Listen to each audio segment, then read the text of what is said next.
Holidays-nale, adu namma GT Holidays da. GT Holidays, South India's #1 travel brand. You know you are special when you're with GT Holidays. தமிழக அரசின் அலட்சியத்தாலே விவசாயிகள் பாதிக்கப்படுவதாக பாஜக தேசிய செயற்குழு உறுப்பினர் ராஜா தெரிவித்துள்ளார். மயிலாடுதுறை மாவட்டம் சீர்காழியில் செய்தியாளர்களை சந்தித்த ராஜா, தமிழக அரசு கடன் வாங்குவதில் முதலிடத்தில் உள்ளது என்றும், ஆனால் மக்களுக்கான திட்டங்களில் தோல்வியடைந்து விட்டதாகவும் சாடினார்.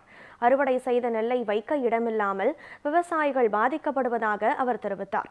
மேலும் தமிழ்நாடு அரசு மத்திய அரசு வழங்கிய நிதியை சரியாக பயன்படுத்தவில்லை என்றும், 2026 தேர்தலில் மக்கள் அதற்கு தீர்ப்பளிப்பார்கள் என்றும் கூறினார். மாநிலம் முழுவதும் வடகிழக்கு பருவக்காற்று மிகப்பெரிய அளவில் மழை கொடுத்திருக்கிறது. ஆனால் எல்லா விதத்திலும் தோற்று போன இந்த திராவிடியன் மாடல் அரசு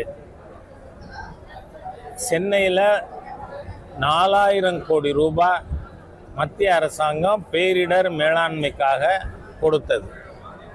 அப்போது உள்ளாட்சித்துறை மந்திரியாக இருந்த KN நேரு அவர்கள் 95% செலவு பண்ணிட்டோம்னாரு.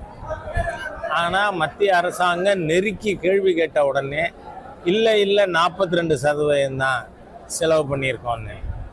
மத்திய அரசு பணம் கொடுத்தும் இன்னைக்கு சென்னை மிதந்து கொண்டு இருக்கிறது. அதே மாதிரியாக தமிழகத்தில் எல்லா மாவட்டங்களிலும், குறிப்பாக டெல்டா மாவட்டங்களில் குறுவை சாகுபடி அறுவடை பாதிக்கப்பட்டிருக்கு.